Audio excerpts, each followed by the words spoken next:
So nandito na kami sa area mga idol. Mag-i-spray na kami. So ayan yung kasamahan ko. Nagkakarga pa siya ng tubig sa kanyang sprayer. Kalo-kalo. Yati ko makalo. Wait. Pantalon. Yan. Yan yung kasamahan ko. So medyo madilim pa mga idol.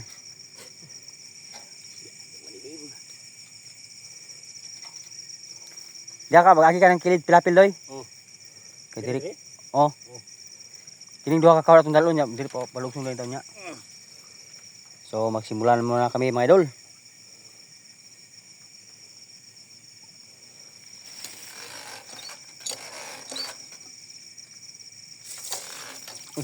Sirit-sirit mo lagi na. Apa may gibuluhan to paglas na kay. Di kay harot.